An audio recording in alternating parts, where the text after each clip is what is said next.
Bhupen Hazarika international ফাউণ্ডেশ্যনৰ দায়িত্ব যেতিয়া ল'লোঁ মই ফেচবুকত এটা পেজো কৰিলোঁ আৰু সেইটোত মই তেওঁৰ গীত সদায় এটা নহয় একাধিক গীত আমি বজাই থাকোঁ তাৰ কাৰণে বজাবলৈ সংগ্ৰহ কৰিব লাগে বিভিন্ন চ'ৰ্চ আছে মোৰ বিভিন্ন ঠাইৰ পৰা মই পাই যাওঁ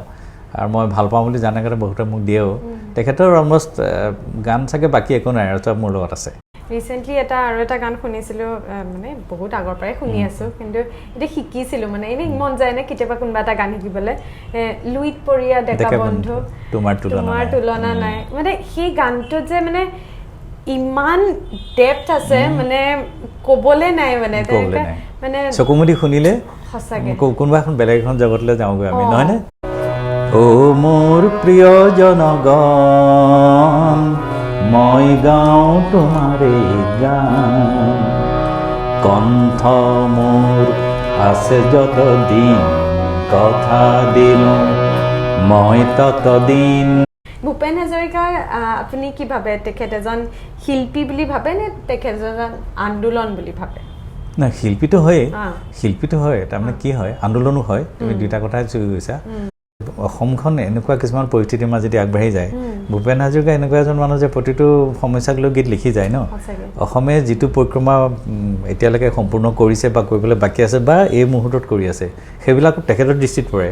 আমাৰ দৃষ্টিত নপৰেতো আমি ভাবিছোঁ কা আন্দোলন হৈছে কোনোতো কা আন্দোলনক লৈ গীতটা লিখা নাই কিন্তু কা আন্দোলনত গৈ গীত গোৱা মানুহ আছে গান গাইছে নাই বহুতে কা আন্দোলনক লৈ কা আন্দোলনটো জনপ্ৰিয় কৰিব গ'লে নিজৰ গীত নমস্কাৰ পেজ টাৰ্ণৰ পডকাষ্টৰ আন এটি এপিছডলৈ মই ভাগ্যশ্ৰী আপোনালোকক সকলোকে স্বাগতম জনাইছোঁ আজি আমাৰ মাজত আছে এজন গীতিকাৰ সুৰকাৰ সংগীত শিল্পী আৰু লেখক ৰঞ্জন কুমাৰ দত্ত তেখেত ডক্টৰ ভূপেন হাজৰিকা ইণ্টাৰনেশ্যনেল ফাউণ্ডেশ্যনৰ সচিব হয় আজি তেখেতৰ বিষয়ে বহুত কথা পাতিম আৰু আজি আমাৰ টপিকটোৱে হৈছে ভূপেন হাজৰিকা যিহেতু তেখেতৰ জন্ম শতবাৰ্ষিকী চলি আছে তেখেতৰ বিষয়ে আমি কথা পাতিম নমস্কাৰ ৰঞ্জন দা নমস্কাৰ কি খবৰ ভালে আছে একদম আপোনাৰ ইন্ট্ৰোডাকশ্যন মই আৰু এটা কথা ক'বলৈ পাহৰিলোঁ আপুনি আকাশবাণীৰ স্বীকৃতিপ্ৰাপ্ত গীতিকাৰ মাজত ক'বা মাজত কথাৰ মাজত কেতিয়াবা ক'বা হ'ব দিয়া তাকে আমি কথা পাতি থাকিম আৰু সেইবিলাকৰ বিষয়েও কথা পাতি থাকিম আৰম্ভণিতে আপোনাক সুধিব বিচাৰোঁ যে আপুনি ভূপেন হাজৰিকাৰ গীতসমূহ আপুনি সংগ্ৰহ কৰিছে সেই কথাটো আপোনাৰ মনলৈ কেনেকৈ আহিল মানে আপুনি চাগে তেখেতৰ ভক্ত বুলি ক'ব পাৰি বা তেখেতৰ শিষ্য অকণমান কওকচোন সেই বিষয়ে কেনেকৈ মনলৈ আহিল ভূপেন হাজৰিকাদেৱৰ ভক্তটো হয়েই ক'বলৈ গ'লে ভূপেন হাজৰিকাদেৱ মই জনা দিনৰ পৰা বা সময়ৰ পৰা মোৰ কাৰণে এক অন্তহীন অনুপ্ৰেৰণা উৎস হৈ আছে তেখেত আৰু তেখেতৰ প্ৰতি মোৰ যিটো জিজ্ঞাসা মই ভাবোঁ আনতকৈ অলপ বেছি চাগে সেইকাৰণে মই জনা হোৱাৰ পৰা এনেকুৱা এটা দিনো পাৰ হোৱা নাই চাগে যিদিনা তেখেতৰ কথা মই ভবা নাই তেখেতৰ বিষয়ে তেখেতৰ সৃষ্টিৰ বিষয়ে হয় মই পাত লুটিয়াইছোঁ গ্ৰন্থৰ নহয় তেখেতৰ গীতকে শুনিছোঁ বা গীতৰ বিশ্লেষণৰ কথা ভাবি থাকোঁ গীতৰ আঁৰৰ গীতবিলাক সুৰবিলাক বা পটভূমিবিলাক এইবিলাকৰ বিষয়ে মই ভাবি থাকোঁ নিজৰ মাজতে অৱগুণ্ঠন চলি থাকে তাৰপিছত মোৰ সৌভাগ্য মোৰ খুব সৰুকালতে এজন খুব ডাঙৰ মানুহক লগ পাইছিলোঁ তেখেত আছিলে প্ৰথম অসমীয়া গ্ৰামোফোন ৰেকৰ্ড কৰোঁতা প্ৰফুল্ল চন্দ্ৰ বৰুৱাদেৱ তেখেতৰ এখন চাহ বাগিচা আছিলে বৰুৱা নগৰ বুলি তাতে মোৰ জন্ম আৰু আমাৰ শৈশৱতে তেখেতে আমাৰ সেই বাগানত জলচা পাতিছিলে আৰু জলচালে কোন আহিছিলে জানা উস্তাদ আমজাদ আলী খান তেখেতৰ ভায়েক হ'ল ফুনু বৰুৱা তেখেত জয়মতী গদাপানী চৰিত্ৰটো কৰিছিলে আৰু গদাপানী ফুনু বৰুৱাৰ জীয়ৰী শুভলক্ষ্মী বৰুৱা তেখেতক বিয়া কৰাইছে আমজাদ আলী খানে আৰু সেই জলচালে আমাক লৈ যায় আমাৰ দেউতাক খবৰ দিয়ে জীপ এখন পঠাই দিয়ে আমি যাওঁ তেতিয়া দেখোঁ তেখেতে চৰুত বজায় শুভলক্ষ্মী বৰুৱাই তেখেতো ভাৰত নাট্যম ডান্সাৰ গতিকে সেই পৰিৱেশ পালোঁ আৰু যেতিয়া মইনা প্ৰাইজত জড়িত হৈ আছিলোঁ সেই প্ৰফুল্ল বৰুৱাদেৱ যেতিয়া আহে তেতিয়া তেতিয়া টেপ ৰেকৰ্ডাৰ ওলাইছে খুব এনেকৈ ফ্লেট টেপ ৰেকৰ্ডাৰ ওলাইছিলে তাতে আমাক কয় কিবা এটা গোৱা জননীৰ সন্তান গাওঁ বা 15 আগষ্টত এনেকৈ আমি গাওঁ আৰু কিবা কিবি আমি ল'ৰা ছোৱালীবিলাক থাকোঁ তেখেতে টেপ কৰে আৰু টেপ কৰি পেলাই ৰিৱাইণ্ড কৰি আমাক শুনায় আমিতো আচৰিত হৈ যাওঁ কেনেকৈ মাতটো ওলালে তেওঁ ৰিৱাইণ্ড কৰি কেনেকৈ উলিয়াব পাৰে প্ৰথমৰ পৰা তেখেতে নিজে কৰে সেইবিলাক কাম আনক নিদিয়ে তেখেতৰ সৌভাগ্য মোৰ সেইটো পৰিৱেশত ডাঙৰ হ'লোঁ গীত শিকিলোঁ তাৰপিছত 1981 চন মই তেতিয়া ক্লাছ 10ৰ ছাত্ৰ মই মেট্ৰিক পৰীক্ষাৰ কাৰণে সাজু হৈছোঁ তেনেকুৱাতে খবৰ পালোঁ যে ভূপেন হাজৰিকাদেৱক ভাল পাওঁ জানে সকলোৱে ঘৰত মোক জানে দেউতাই অলপ জয়ন্ত হাজৰিকাৰ গান ভাল পায় মায়ে কিন্তু ভূপেন হাজৰিকাৰ গান ছাপোৰ্ট কৰি দিয়ে ভাল পায় বাইদেউহঁতে ভাল পায় গান শিকিছে তেওঁলোকে লিখি লিখি দিয়ে তেনেকুৱাতে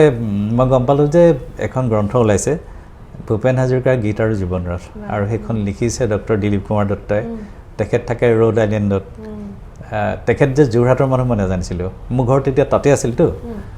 তেতিয়া মোৰ সেইখন আনিবলৈ মন গ'ল দেউতাক ক'লোঁ আনি দিলে আনি দিয়াৰ পিছত সেইখন 32 টকা নে 35 টকা কিবা 30 টকা এনেকুৱা কিবা এটা দাম আছিলে এতিয়া 450 নেকি তেনেকুৱা হ'ল বহুত হ'ল এতিয়া বেছিয়ে হ'ব পাৰে তেতিয়া সেই গ্ৰন্থখন মই যেতিয়া লুটিয়ালোঁ মইতো ভূপেন হাজৰিকাৰ বহুত গান জনা ইতিমধ্যে হৈ গৈছোঁ ৰেডিঅ'টো কাণত থাকেই আমাৰ ৰেডিঅ' শুনি ডাঙৰ হৈছোঁ তেতিয়া দেখিলোঁ যে গ্ৰন্থখনত ভালেমান গান নাই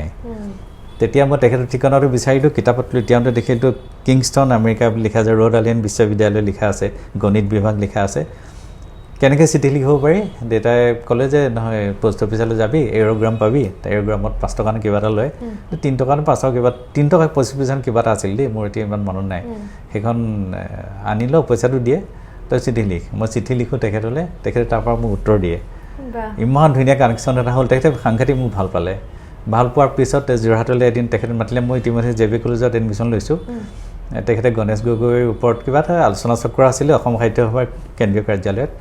মোক তেখেতে চিঠি লিখি জনালে অমুক তাৰিখে মই যাম তুমি পাৰিলে লগ ধৰিবা মই আহি লগ ধৰিলোঁ তেখেতে ইমান মৰমীয়াল বহিবলৈ চিট নাই কাঠৰ ডাঙৰ বহল চকী এখনত তেখেত বহিছে কাষতে মোক বহালে মই সৰু ল'ৰা তেতিয়া এনেকৈ ধৰি লৈছে মিটিং প্ৰায় শেষ হৈছে আৰু তাৰপিছত কথা ওলাল যে তুমি কেনেকৈ পালা এইবিলাক গীত তুমি লিখিছা যে তোমাৰ ওচৰত আছে বোলো আছে ক'ত পালা তুমি মই ইমান বছৰ বিচাৰি আছোঁ মই প্ৰায় 30-40 বছৰ মই এইটো বিচাৰি আছোঁ সংগ্ৰহ কৰি আছোঁ তেতিয়া মই ক'লোঁ দাদা মোৰ ইমান সময় নাই হোৱা মইতো বেছি দিন হোৱা নাই সংগ্ৰহ কৰা কিন্তু ৰেডিঅ'ত আমি পাওঁ নহয় চব গান আপুনি ৰেডিঅ'টো তাত শুনিবলৈ নাপায় অসমৰ ডিব্ৰুগড় গুৱাহাটীৰ ডিব্ৰুগড় বেছিকৈ পাওঁ আৰু লিখা থাকে গানৰ বহী লিখা থাকে আমাৰ তাতে আছে তেতিয়া তেখেতে ক'লে যে তুমি শুনি মই লিখোঁ বাইদেউহঁতে লিখি দিয়ে মায়েও লিখি দিয়ে মায়েও কেতিয়াবা লিখি দিয়ে সেই যে পালোঁ তেখেতক ক'লোঁ কোৱাৰ পিছত তেখেতে খুব মানে ভাল পালে ভাল পোৱাৰ পিছত ক'লে যে তুমি কি আনিছা মোলৈ মই ক'লোঁ আপোনাৰ তাত নাইকিয়া চাওক কেইটামান 10টামান গান লৈ গৈছোঁ আৰু কি দিব পাৰিবা আৰু দিব পাৰিম মইতো যোৰহাটত আছোঁ এতিয়া মই ক'বলৈ লাগিব লাহে লাহে দিম তেওঁ ক'লে তুমি ৰেগুলাৰলি মোলৈ চিঠি লিখি থাকিবা আমাৰ যোগাযোগ থাকিব এই যে আৰম্ভ হ'ল সম্পৰ্কটো তেতিয়া মই ভাবিলোঁ যে তেখেতে আমেৰিকাত থাকি ৰ'ড আইলেণ্ড ইউনিভাৰ্চিটিৰ মেথমেটিক্সৰ হেড অফ দ্য ডিপাৰ্টমেণ্ট তেখেতৰ প্ৰয়োজনটো কি কিয় ভূপেন হাজৰিকাক অসমৰ ইমানবিলাক বুদ্ধিজীৱী আছে সাহিত্যিক আছে লেখক আছে কোনেও এই কামটো কৰা নাই তেখেতে তাত থাকি কিয় চিন্তা কৰিলে তেখেতৰ পাতনিটো পঢ়াৰ পিছত মই গম পালোঁ যে 1964ৰ পৰা তেখেতে জাৰ্ণিটো আৰম্ভ কৰিছে এটা দীঘলীয়া 81 চনলৈকে কিমান বছৰ চিন্তা কৰা প্ৰায় 40 ইয়াৰ্ছৰ ওচৰ আছে ন ইমানখিনি সময় তেখেতে সাধনা কৰিছে এখন গ্ৰন্থ লিখিছে আৰু যিখন গ্ৰন্থৰ কাৰণে আমি অনবৰতে আগ্ৰহ মানে আমাৰ সাংঘাতিক এতিয়ালৈকে ষ্টিল এই যে কানেকশ্যনটো আৰম্ভ হ'ল তাৰপিছত মই যোৰহাটলৈ আহিলোঁ যোৰহাট অহাৰ পিছত মই 1990 পৰা যোৰহাটত আছোঁ দিলীপ দত্তদা আহিলে মোক মাতে মই লগ পাওঁ আৰু তেখেত মোৰ ঘৰলৈ আহিলে আমাৰ ৰাতিৰ সেই 11-12 বজালৈকে তেখেতে লেপটপটো লৈ আনে আৰু মোৰ গানৰ যিবিলাক কেছেট আছিলে ভূপেন হাজৰিকাৰ চব মই বজাই দিওঁ ট্ৰান্সফাৰ কৰি লেপটপত লৈ লয় তাৰপিছত ৰাতি তেওঁক মই থৈ আহোঁগৈ তেওঁ অকলে থাকেতো থৈ আহোঁ ভাত পানীটো বিশেষ তেওঁ নাখায় আৰু ৰাতি নাখায় বিশেষ আৰু নিৰামিষ খায় তেনেকৈ সম্পৰ্কটো আৰম্ভ হ'ল 2014 চনৰ যিটো 6ঠ সংস্কৰণ এই গ্ৰন্থখনৰ তেতিয়ালৈকে মই সদায় কাম কৰি আছোঁ প্ৰতিবাৰে প্ৰতিটো সংখ্যাতে সংস্কৰণতে মই কাম কৰিলোঁ 2019 চনলৈকে পুৰা কাম তেতিয়াতো আমি এখন কিতাপ ডাঙৰ কৰাৰ কথা আছিলে সেইখনকে আৰু বহুত কিবা কিবি তাতে এড কৰাৰ কথা আছিলে এখন নতুন গ্ৰন্থ কৰাৰ কথা আছিলে ভূপেন হাজৰিকাৰ চিঠি পত্ৰ মই তোমাক কৈ দিছোঁ তেওঁ লিখা চিঠি পত্ৰ সংগ্ৰহ মই কৰিছিলোঁ তেখেতে কৰিছিলে আমি জইণ্টলি এখন কিতাপো কৰাৰ কথা আছিলে সেইটো নহ'ল বাৰু দুৰ্ভাগ্যবশতঃ তেখেত আহি আমাৰ ঘৰৰ পৰা যোৱাৰ ঠিক 10 দিনমান পিছতে ঢুকাই গ'ল তাতে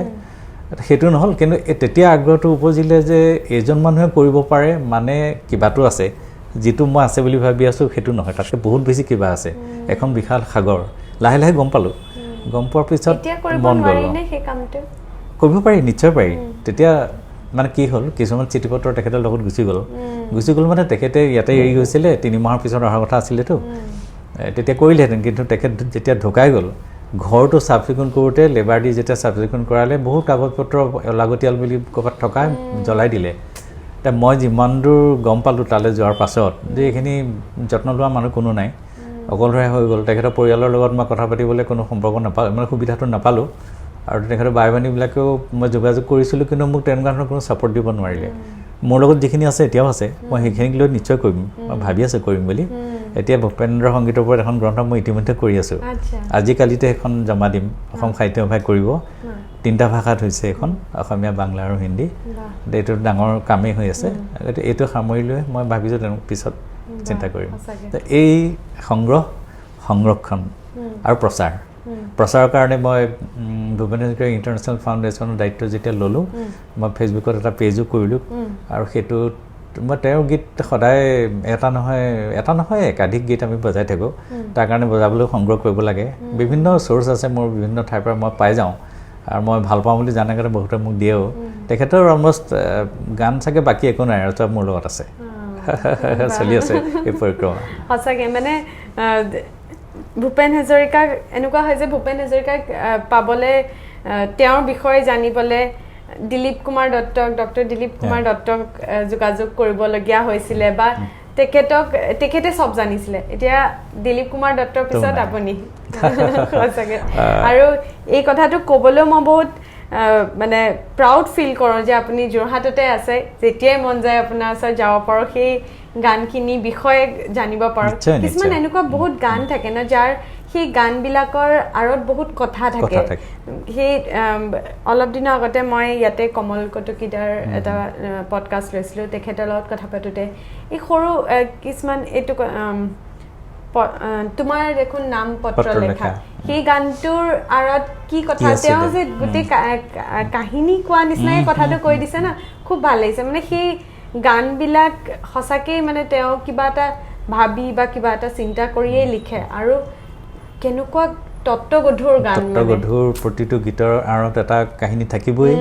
আৰু এনেকুৱা কোনো এটা বিষয় স্পৰ্শ নকৰিলে তেতিয়া তেখেতে কেতিয়াও গীত নিলিখে মই চাইছোঁ মই গ্ৰন্থখনৰ কাম কৰোঁতেই চাইছোঁ যিবিলাক গীত এতিয়া মই তাতে চাফা কৰিব লাগিবতো খুব খুটি নাটি মাৰি পেলাই চাইছোঁ যাতে ভুল নাথাকে প্ৰতিটো শাৰী পঢ়ি গ'লে মই কিবা এটা নতুন দিশ দেখা পাওঁ মই যিটো বুজি আছোঁ সেইটোৱে নহয় আৰু কিবা আছে এই যে আৰু কিবা আছে সেইটো এটা গৱেষণাৰ কথা সেইটো কোনোবা গৱেষক কৰিব পাৰিব মই যদি গৱেষণা কৰিলোঁহেঁতেন তেতিয়া নিশ্চয় এইবিলাক লিখিতৰ ওপৰত মই কৰিলোঁহেঁতেন এতিয়া মই সেইখিনি কিবা জানি গৈছোঁ বুজি গৈছোঁ উপলব্ধি কৰিছোঁ কিন্তু এতিয়া মোৰ মানে প্ৰাইম যিটো মানে কাম আৰু সেইটো হৈছে কি মই গ্ৰন্থখন উলিয়াব লাগে গতিকে ছপাৰ ওপৰতে ওলাব আঁৰৰ কথাবিলাক বহুখিনি মই জানো বহুখিনি কমলদাই বেছি জানিব কাৰণ এটা দীঘলীয়া সময়ত তেখেতে লগত আছে আৰু ভূপেন দা মানুহজন এনেকুৱা আছিলে যেতিয়া ৰিলেক্স মুডত থাকে খুব ফূৰ্তিবাজ মানুহটো আড্ডাবাজ মানুহ হাঁহি ধেমালি কৰি আমাৰ লগত কথা পাতে আৰু তেতিয়া কিছুমান কথা তেখেতে কৈ দিয়ে আৰু আমি সেই মুহূৰ্তলৈ ৰৈ থাকোঁ মই তেতিয়া সৰু আছিলে কাৰণে মোক কিছুমান এনেকুৱা ধৰণৰ কথা কোৱা নাছিলে যিবিলাক অলপ পাৰ্চনেল সেইবিলাক কোৱা নাছিলে কিন্তু কিছু কথা ভূপেন্দ্ৰ সংগীতৰ বিষয়ে আলোচনা কৰিছোঁ নিজৰ পৰা ঘৰলৈ মই গৈছোঁ বহুবাৰ গৈছোঁ মই এটা সময়ত সাংবাদিকো আছিলোঁ সেইকাৰণে ভূপেন দাৰ লগত সম্পৰ্ক হ'ল আনকি তোমাক এতিয়া কৈ ভাল লাগিব ৰুদালিখন কৰোঁতে প্ৰথম যেতিয়া এলবাম ৰিলিজ হৈছে পেন মিউজিকৰ সেইটো ৰিলিজ ভূপেন দা লৈ আনিছে নিজৰ পৰা প্ৰথম শুনোতা ময়ো এজন তাৰপিছত আৰু এটা আছিলে এলবাম ছয়নিকা লতা মংগেশকাৰ আশা ভোছলে উষা মংগেশকাৰ সকলোৱে গাইছে আৰু ভূপেন দাই গাইছে সেইটো ৰিলিজ কৰাৰ দিনা ৰিলিজ কৰাৰ কিছুদিনৰ পিছত তেখেত আহিছে তেতিয়া মই নামৰূপলৈ আহিছে দেই মই লগ কৰিবলৈ গৈছোঁ তেখেতৰ লগত প্ৰথম চিনাকি সেইটো চিনাকি হওঁতে তেখেতে কিছু কথা পতাৰ পিছতে মোক কৈছে যে ছয়নিকা শুনিছানে মই শুনিছোঁ কোনটো গান ভাল লাগিছে কোৱাচোন মই ক'লোঁ গোদাবৰী নৈৰ পাৰৰ পৰা ভাল লাগিছে কেলৈ ভাল লাগিছে মই ক'লোঁ আপুনি যে এই তুলনা কৰিছে তেতিয়া তেখেতে মাজতে মোক মানে ৰাখি লৈ কৈছে চোৱা তাত এনেকৈ আমাৰ ইয়াত বৰগীত আছে তাত উবি আছে আমাৰ ইয়াত লাৱনী আছে সত্ৰীয়া আছে তাত পুৱাৰা আছে এইবিলাক কৈছে ইমান ধুনীয়া কথাবিলাক খুব ধুনীয়াকৈ কয়তো অলপ পিছতে তেখেতৰ শ্ব'টো আছে সন্ধিয়া তেখেতে সাজু হৈছে আৰু কৈ আছে তাৰপিছত মোক সুধিছে ছয়নিকা গানটো ভাল পোৱা নাই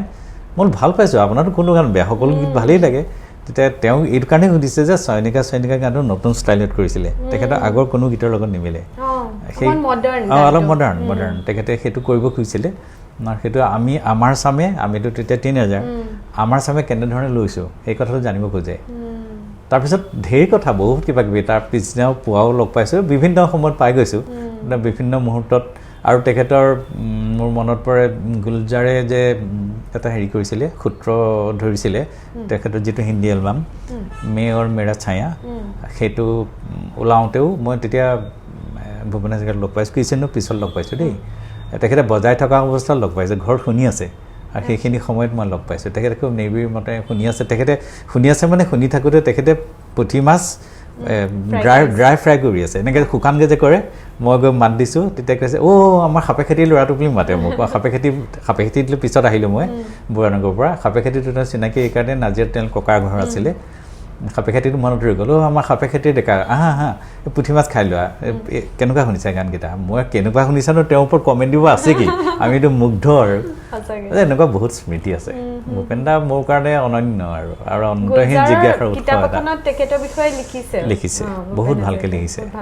আৰু তেখেতে সেই এলবামটোত গুলজাৰ প্ৰতিটো গীতৰ আগে আগে কিছু কথা কৈ গৈছে তুমি শুনিছা নাই মই নাজানো যদি নাই শুনা তুমি শুনিবা প্ৰতিটো গীতৰ আগে আগে ইমান ধুনীয়াকৈ কৈছে যে ভূপেন্দ্ৰ গীত অনুবাদ কৰা কিয় কঠিন তেওঁৰ কাৰণে এটা মানে প্ৰত্যাহ্বান আছিলে সেইবিলাক কথা তেখেতে স্বীকাৰ কৰিছে অকপতে ডাঙৰ কথা ডাঙৰ মানুহে মানে গুণী মূল বুজে যে তেনেকুৱা আৰু মানে তেখেতৰ গানবিলাক মই ৰিচেণ্টলি আৰু এটা গান শুনিছিলোঁ মানে বহুত আগৰ পৰাই শুনি আছোঁ কিন্তু এতিয়া শিকিছিলোঁ মানে এনেই মন যায় নে কেতিয়াবা কোনোবা এটা গান শিকিবলৈ লুইত পৰিয়া ডেকা বন্ধু তোমাৰ তুলনা নাই মানে সেই গানটোত যে মানে ইমান ডেপথ আছে মানে ক'বলৈ নাই মানে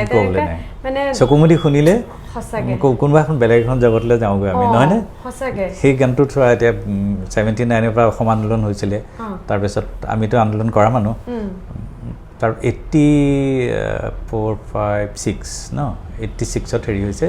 আন্দোলনটো শেষ হৈছে 87ত শেষ হৈছে চুক্তি হৈছে সেইখিনি সময়ত তেখেতে আমাৰ শ্বহীদজী হৈছিলে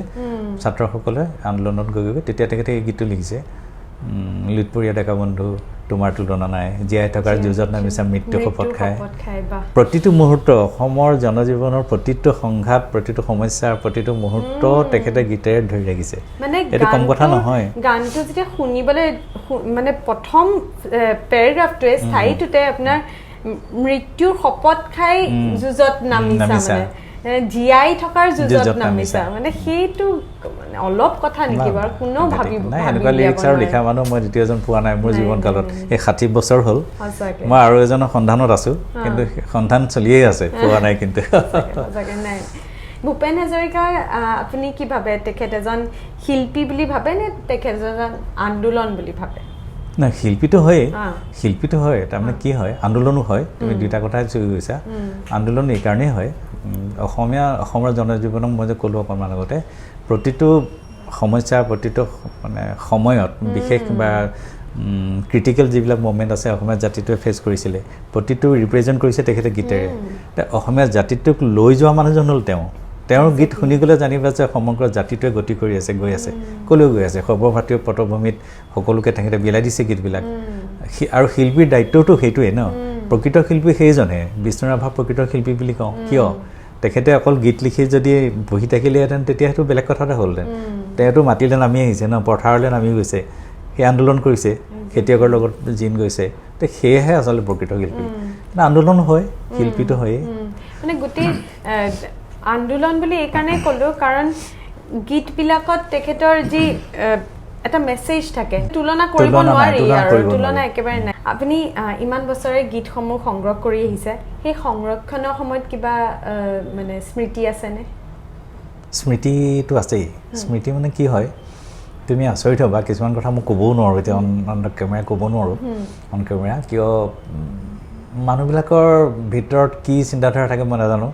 বহু মানুহে মোৰ নিচিনাকৈ বহুতেই সংগ্ৰহ কৰিছে দেই মই নহয় বহুজনে কৰি আছে মোতকৈ আগৰ পৰা কৰিছে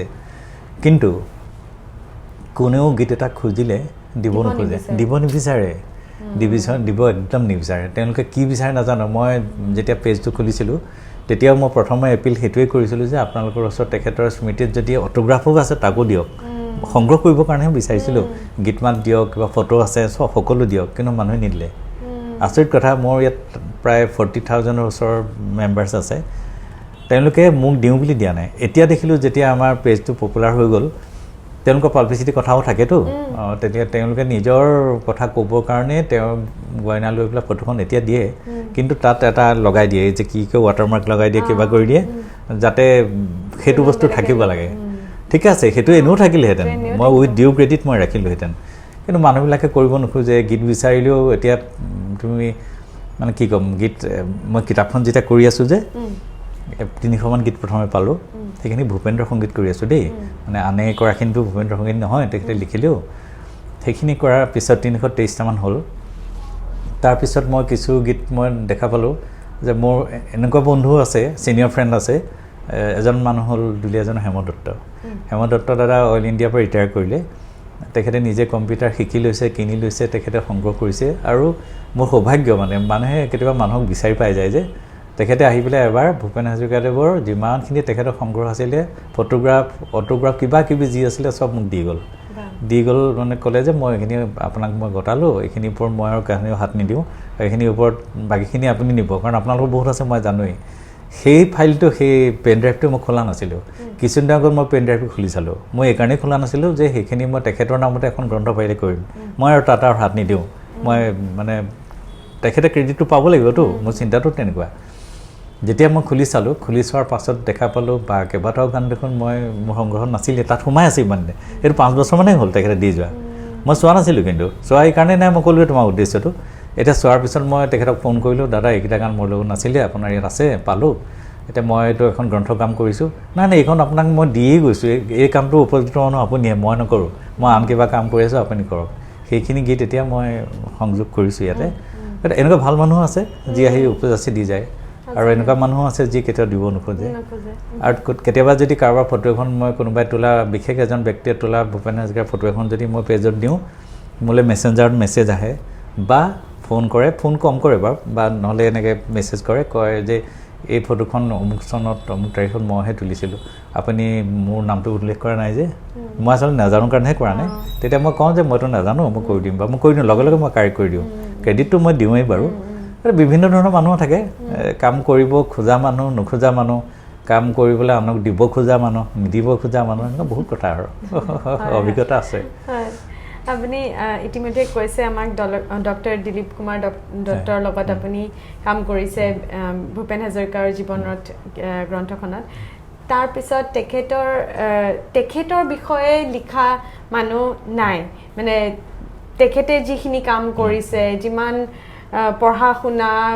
এইবিলাক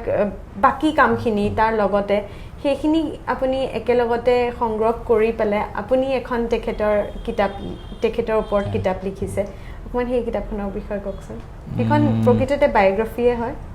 বায়'গ্ৰাফি বুলি ক'ব নোৱাৰি এইটো আচলতে এখন প্ৰবন্ধ সংকলনহে মই কৰিছিলোঁ তাত বহু মানুহক জড়িত কৰিছোঁ ডক্টৰ নগেন শইকীয়া ডক্টৰ হীৰেণ গোহাঁই সকলোকে মই জড়িত কৰিছোঁ সকলোৰে লেখা মই লৈছোঁ লৈ মই কৰিছোঁ মানে এইটো মই তোমাক ক'লোঁ তেখেতৰ লগত যিটো সান্নিধ্য হৈ গ'ল মোৰ বহুতে কয় দিলীপ কুমাৰ দত্ত ৰঞ্জন কুমাৰ দত্ত ভাই ককাই বুলি বহুতেই কয় বহুতেই সোধে আপোনাৰ নিজৰ দাদা ন এনেকৈ কয় বা তেখেতকো কেতিয়াবা কয় তেখেতে মোক কয় এই তোমাৰ কথা সুধিছেহে নিজৰ ভাইটি নেকি এনেকৈ সুধিছে মই পেজটো চলাই থাকোঁ মোক যি দুই এজনে জানে আৰু সোধে এতিয়া এইটো এটা মানুহৰ মাজত হেৰিও হৈ গৈছিলে যে কি নহওক মই কৰিবলৈতো এটা সাংঘাতিক মোক তেখেতৰ প্ৰতি সেই আকৰ্ষণটো আছিলেই আৰু যেতিয়া হঠাৎ তেখেত গুচি গ'ল মই আৰু কামটো আমাৰ যিটো পৰিকল্পনা আছিলে পূৰ্ণ নহ'ল নহয় তেতিয়া মই ভাবিলোঁ নহয় সেইটো পিছতে কৰিম কিন্তু তেখেতৰ বিষয়ে কিবা এটা কৰিব লাগে এই যে কৰিবলৈ আৰম্ভ কৰিলোঁ মই বিভিন্নজনৰ লগত যোগাযোগ কৰিলোঁ আৰু মই সহায় হিচাপে মই ল'লোঁ মোৰ বাইদেউ ডক্টৰ বিভা দত্ত নেওগ তেখেত ধেমাজি কলেজৰ তেতিয়া অসমীয়া বিভাগৰ মুৰব্বী প্ৰবক্তা আছিলে তেখেতে বাইদেউ মোক সহায় কৰিলে কিছু প্ৰবন্ধ তেখেতৰ চিনাকি ইউনিভাৰ্চিটি লেভেলত যিসকল আছিলে বাইদেউ সংগ্ৰহ কৰিলে বাকীখিনি মই কৰিলোঁ কৰি আমি দুয়োজনে যুটীয়াভাৱে উলিয়াইছোঁ আৰু এইটো উলিওৱাৰ সময়ত মই পৰিয়ালৰ লগতো বহুবাৰ যোগাযোগ কৰিছিলোঁ কৰিলে এগৰাকী তেখেতৰ ভনীয়েকে লেখা দিছে আৰু হেৰি কৰিছে বাকী তেখেতৰ পত্নী বা ছোৱালী বা ল'ৰাটো বাৰু নাথাকেই ল'ৰাটো বেলেগত থাকে তেওঁলোকৰ পৰা মই কোনো সহযোগ নাই পোৱা আৰু তেওঁলোকলৈ মই গ্ৰন্থখন পঠাই দিবৰ কাৰণেও মই কোনো সুযোগ পোৱা নাই আজিলৈকে জানানে আৰু মই যিমান দূৰ জানো দিলীপ কুমাৰ দত্তৰ ওপৰত এখনেই গ্ৰন্থ ওলাইছে তেখেতৰ মৃত্যুৰ পিছত সেইখনেই হ'ল ডক্টৰ দিলীপ কুমাৰ দত্তৰ জীৱন কৃতি আৰু দৃষ্টি একমাত্ৰ গ্ৰন্থ ইমান এজন পণ্ডিত পুৰুষ তেখেতৰ বিষয়ে অসমৰ মানুহৰ লিখিবলৈ বা আলোচনা কৰিবলৈ সময় নাই মানুহৰ মানসিকতাৰ কথা ভাবিলে মই আচৰিত হৈ যাওঁ মই কিবা মোক ভগৱানে এইবিলাক শক্তি দিলে মই নাজানো আৰু মই কষ্ট কৰিলোঁ যথেষ্ট এখন গ্ৰন্থ ওলাই যোৱাৰ পিছত মোক মানুহে কৈছে আনকি আৰু এটা কথা কৈ থওঁ কিন্তু এই গ্ৰন্থখন প্ৰকাশক বিচাৰিবলৈ মই দৌৰি ফুৰিব লগা হৈছিলে এনে এজন মানুহ আছিলে যিজনে দিলীপ দাদাৰ গ্ৰন্থৰ আগতে প্ৰকাশ কৰিছিলে তেখেতে নামটো আৰু নকওঁ যোৰহাটৰে মানুহ তেখেতে মোক ক'লে যে এইখন গ্ৰন্থ মই প্ৰকাশ কৰি মানুহক নিদিব তেখেতে মোক ভালেমান সময় ৰাখিলে ৰখাৰ পিছত 3টা কপি উলিয়াই দি ক'লে যে আপুনি উন্মোচন কৰি দিয়ক বাকীখিনি মই কালি পৰহি কৰি আছোঁ মোৰ কিতাপ প্ৰিণ্ট হৈ আছে দিল্লীত হৈছে এবাৰ ক'লে গুৱাহাটীত হৈছে প্ৰিণ্ট মই লৈ আনি আছোঁ দি আছোঁ কৰি আছোঁ 6 মাহ গুচি গ'ল মই নাপালোঁ বসন্ত কুমাৰ গোস্বামী ছাৰে এখন উন্মোচন কৰিলে 3টা কপি তাৰপিছত মোৰ সাংঘাতিক খং উঠিলে যে মোৰ ইমানখিনি পৰিশ্ৰম ইমান দিনৰ হেৰি এইখিনি তেখেতসকলৰ শ্ৰদ্ধা কি তেনেহ'লে এজন মানুহৰ প্ৰতি এনেকৈও কৰিব পাৰেনে এজন মানুহৰ প্ৰতি তেওঁ প্ৰকাশক হ'বই নালাগিছিলে যদি প্ৰকাশকটো তেওঁ সেইখন থাকিবই লাগিব চিনচিয়াৰিটি তেখেতক মই বাদ দিলোঁ বাদ দি লগে লগে শব্দ প্ৰকাশক ৰঞ্জিত গগৈ তেওঁক মই এদিন ক'লোঁ তেওঁ পিছদিনাই মোৰ ঘৰলৈ আহিলে ক'লে যে দাদা আপুনি চিন্তা নকৰিব মই কৰিম ৰঞ্জিতে কৰি দিলে কৰাৰ পিছত এতিয়া কপিৰাইট থাকে এইটো কেঞ্চেল তেওঁৰ লগত মই ডিছকানেক্ট কৰি পেলাই আৰু কণ্টিনিউশ্যন নাৰাখিলোঁ ৰঞ্জিত গগৈৰ লগত মই কৰিলোঁ কৰাৰ পিছত এতিয়া মই কোনো মুনাফাৰ কাৰণে কৰাই নাই মোক কেইটা কপি বিক্ৰী হৈছে আজিলৈকে মই সোধা নাই মই ইমানখিনি কপি যে কৰিলোঁ DTP কৰিলোঁ কিবা কৰিলোঁ মোৰ যিমানখিনি খৰচ হ'ল মই আজিলৈকে পাব্লিছাৰ বিচৰা নাই যে মোক 10 টকা দিয়া 1000 টকা দিয়া মই এবাৰো বিচৰা নাই মই কৰিবলগীয়া কাম বুলি ভাবোঁ এইটো আমাৰ জাতীয় এটা কৰ্তব্য বুলি ভাবোঁ সেইকাৰণেই মই কৰিছিলোঁ দুখৰ কথা নহয়নে দিলীপ দত্তৰ নিচিনা এজন মানুহৰ বিষয়ে লিখোঁতা এখন গ্ৰন্থ লিখোঁতা মানুহ নাই ভাবা চিন্তা কৰা তেখেতে কি লিখা নাই তেখেতে লিখা মানে সেই গীতাৰ জীৱনত এতিয়ালৈকেও চলি আছে গীতাৰ জীৱনততো আছেই সেইটোতো হয় তাৰ উপৰিও চোৱা তেখেতে ফলি লোৱা বুৰঞ্জী লিখিছে তেখেতে লিখিছে বিষ্ণু প্ৰসাদৰ প্ৰসাদ বুলি বিষ্ণুৰ ভাৱপাঠ এখন গ্ৰন্থ লিখিছে তাৰপিছত মাইলছ ব্ৰনছনৰ অভিধানখন তেখেতে আনি পেলাই সংগ্ৰহ কৰি পেলাই এখন প্ৰকাশ কৰিছে আৰু বহু গ্ৰন্থ আছে তাৰপিছত গণেশ গগৈৰ সম্পূৰ্ণ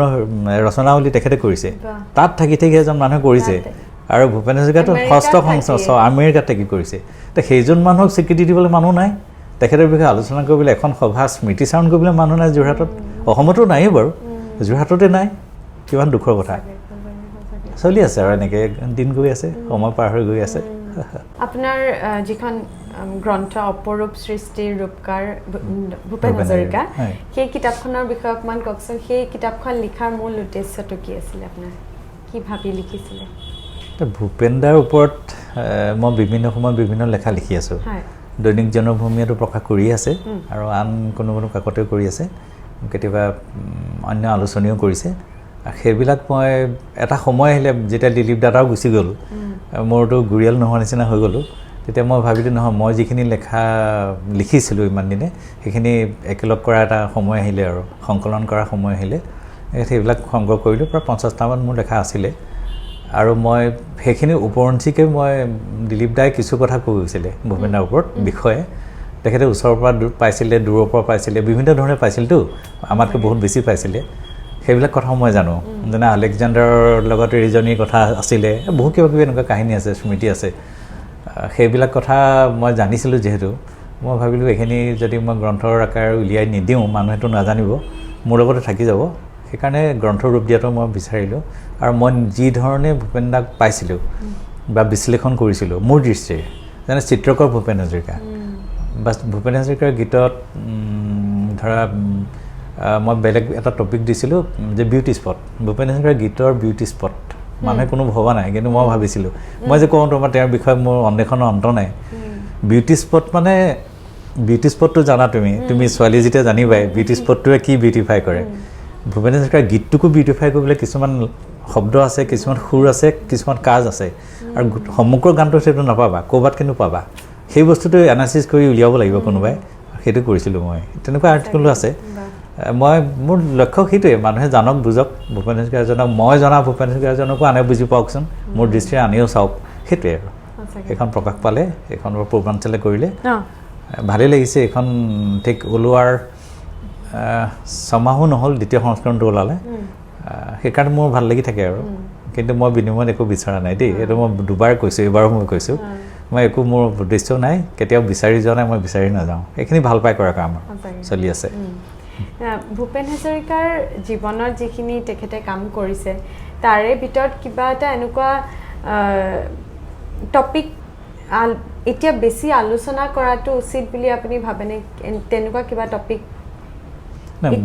এতিয়া প্ৰজন্মই বেছিকে আলোচনা কৰিবলগীয়া টপিক তেখেতৰ বুজিছোঁ ন ভূপেন হাজৰিকাদেৱৰ মানে কি তেখেতৰ গীতি সাহিত্য যিটো আমি সাহিত্য বুলি কওঁ সকলোৰে গীতক গীতি সাহিত্য বুলি নকওঁ সাহিত্য মৰ্যাদা আমি দিছোঁ কাৰণ তেখেতৰ অসম সাহিত্য সভাৰ সাহিত্যাচাৰ্য উপাধি দি থৈছে গতিকে সাহিত্যটো হয় গীতি সাহিত্য বুলি কওঁ সকলো গীতটো গীতি সাহিত্য হ'ব নোৱাৰে সাহিত্য মৰ্যাদা সকলোৱে নাপায় এতিয়া কিয় পালে সেইটো অন্বেষণ কোনোবাইতো কৰিব লাগিব ন সেইটো এটা কথা থাকিলে আৰু সুৰৰ বৈচিত্ৰ্যটো আছেই তেখেতে সেই যে পাশ্চাত্যৰ সংমিশ্ৰণ কেনেকৈ কৰিছিলে আমাৰ লোকসংগীত আমেৰিকাৰ লোকসংগীতৰ ফিউজন কেনেকৈ কৰিছিলে সেইবিলাকতো এক্সপ্ল'ৰ কৰিব লাগিব কোনোবাই মই কৰিবলৈ চেষ্টা কৰিছিলোঁ সেইকাৰণে মই মোৰ গ্ৰন্থত লিখিছিলোঁ আৰু এতিয়া সেইখিনি কৰিব লাগে কিন্তু আৰু এটা দিশ আছে যিটো ৰৈ গৈছে মানুহে কৰা নাই বহুতে জানে বহুতে নাজানে ভূপেন হাজৰিকা নিজে এজন খুব ভাল চিত্ৰকৰ আছিলে এবাৰ ভূপেন দাক সোধা হৈছিল যে যদি আপুনি গীতিকাৰ গায়ক নহ'লহেঁতেন আপুনি কি হ'লহেঁতেন তেখেতে কৈছে যে মই এজন চিত্ৰকৰ হ'লোহেঁতেন কিয় তেখেতৰ বক্তব্য যে প্ৰতিটো গীতত মই এখনে চিত্ৰই আঁকি আহিছোঁ অতদিনে মোৰ গীত অকল শুনাৰ গান নহয় মোৰ গীত একোখন চিত্ৰ যদি অনুভৱ কৰিব পাৰা ভাল কথা এইটো তেখেতে কোৱা কথা তেখেতে চিত্ৰকৰ হ'ব বিচাৰিছিলে বহুখিনি চিত্ৰ তেখেতে আঁকি গৈছে তুমি জানাই চাগে বহু ভাল ভাল চিত্ৰ তেখেতে আঁকিছে তেখেতৰ বহু ভাল বন্ধু এজন হ'ল MF হুছেইন খুব ভাল বন্ধু আছিলে ভাল বন্ধু এইকাৰণে আছিলে দুয়োজনে চিত্ৰকৰ ভূপেন হাজৰিকাই বহুত বেছি লিখিবলৈ বা আঁকিবলৈ সময় নাপাইছিলে কিন্তু দুয়োজনক জানিছিলে বহুত শ্ৰদ্ধা খুব ভাল বন্ধু আৰু ভূপেন হাজৰিকাৰ প্ৰথম যেতিয়া আমেৰিকালৈ গৈছিলে পঢ়িবলৈ মোৰ এইটো কথা কৈ ভাল লাগে মই পঢ়ি শুনি গম পাইছোঁ তেখেতে ৰুটটো আনৰ নিচিনাকৈ লোৱা নাছিলে তেখেতে ইয়াৰ পৰা ফ্লাইটত গুচি যাব পাৰিলে আমেৰিকালৈ যোৱা নাছিলেতো জানা চাগে তুমি তেখেতে ইয়াৰ পৰা গুৱাহাটীৰ পৰা ফ্লাইটত গ'ল দিল্লীলৈ গ'ল দিল্লীৰ পৰা তেখেতে কলম্বোলৈ গ'ল কলম্বো মানে শ্ৰীলংকা তালৈ মানে আমাৰ ইয়াৰ পৰাতো তোমাৰ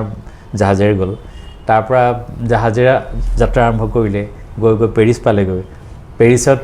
জাহাজখন দুৰাতি ৰাখিব যিহেতু তেখেতে ক'লে যে এই দুৰাতিৰ ভিতৰতে মই কি কৰিম তেখেতৰ খুব প্ৰিয় হ'ল পাব্লো পিকাছো সকলোৱে যেন পৃথিৱীয়ে চিনি পায় এনে এজন বিখ্যাত চিত্ৰকৰ আনে চালেহেঁতেন পেৰিছৰ বিউটি চাই থাকিলেহেঁতেন তেওঁ কিন্তু ক'লে যে পাব্লো পিকাছো লগ পাবলৈ তেওঁ ঘৰ ক'ত কাৰোবাক সুধিলে গম পালে এখন ৰেষ্টুৰেণ্টত তেখেতে আহে ৰাতিপুৱা সেইফালে মৰ্ণিং ৱাক কৰে তালৈ যাবৰ কাৰণে তেখেতে ৰেলেৰে যাব লাগিব ৰেলেৰে গৈছে পাব্লো পিকাছো লগ পাবৰ কাৰণে ৰাতিটো এখন ৰেষ্টুৰেণ্টত আছে ৰেষ্টুৰেণ্টখনৰ নামটো এই মুহূৰ্তত মোৰ মনত পৰা নাই পাব্লো পিকাছো মৰ্ণিং ৱাক কৰে এজন বন্ধুৰ লগত আৰু তেওঁক লগ পাবৰ কাৰণে একেবাৰে পুৱতি নিশা কুঁৱলীৰ মাজত ভূপেন হাজৰিকা কপি চপি লগ ধৰিছে যে মই ভূপেন হাজৰিকা ইণ্ডিয়াৰ পৰা আহিছোঁ মই আপোনাৰ এজন ডাঙৰ ফেন তেতিয়া পিকাছোৱে তেখেতখনক সুধিছে যে তুমি মোৰ ছবি যে ভাল পোৱা কোনবিলাক ছবি ভাল পোৱা তেওঁ কৈছে ব্লু পিৰিয়ডটো মোৰ বেছি ফেভৰিট এনেকুৱা তেতিয়া তেখেতে আশীৰ্বাদ দিছে তুমি কৰা তুমি আগবঢ়া কাম কৰি যোৱা ছবিতে ভাল পাই গম পালে এতিয়া এই যে তেখেতৰ মানে কৌতূহলটো বা নজনাক জনাৰ যিটো হেঁপাহ এই জিজ্ঞাসাটো সকলো মানুহৰ নাথাকে কিন্তু মই তোমাক সেইকাৰণে উল্লেখ কৰিছোঁ এতিয়া চিত্ৰকৰ ভূপেন হাজৰিকাক মানুহে কিন্তু এক্সপ্ল'ৰ কৰা নাই এতিয়াও জনা মানুহ আছে কৰিব পৰা মানুহ আছে মই ইমান দেখা নাই মোৰ চকুত পৰা নাই সেইটো এটা দিশ হ'ব পাৰে এটা দুটা আৰ্ট অকণমানকৈ এইখনত আছে নেকি আছে ক'ৰবাত দিছে জীৱন ৰথত কেইটামান তেখেতে দিছে আৰু কিছু মোৰ লগতো আছে আৰু তেখেতে ইয়াত নথকা কিছু আছে আৰু তেনেকুৱা জনা শুনা যিবিলাক মানুহ আছে তেওঁলোকে মই ভাবোঁ এইবিলাকৰ ওপৰত ভাল লেখা লিখিব লাগে মানুহে জানিবও লাগে মই এইটো ভাবোঁ যে চিত্ৰ প্ৰদৰ্শনী হ'ব পাৰে ধুনীয়াকৈ হয় নহয় হ'ব পাৰে কোনোবাই নিজেও আঁকিব পাৰে যে সেই গানটো যেনিবা নাই সেই চিত্ৰখন নাই সেই গানটোৰ এখন আৰ্ট নাই তো কোনোবাই যদি আৰ্ট কৰি পেলাই কিমান আৰ্টিষ্ট আছে ন কিমান আছে তেওঁলোকে কৰিব আৰু ভূপেন হাজৰিকা এটা সময় নিজৰ যিবিলাক অসমীয়া কথাছবি আছিলে কেইবাখনো কথাছবিৰ হেৰিখন পোষ্টাৰখন তেখেতে নিজে আঁকিছিলে বহুত ইভিন দিলীপ কুমাৰ দত্তৰ প্ৰথম নে দ্বিতীয় গ্ৰন্থ মনে মোৰ কইনা বিচাৰে সেইখনৰ বেটুপাতো ভূপেন হাজৰিকাই আঁকিছে তেনেকুৱা বহুত আছে তেখেতৰ খুব ভাল বন্ধু আছিলে বেনু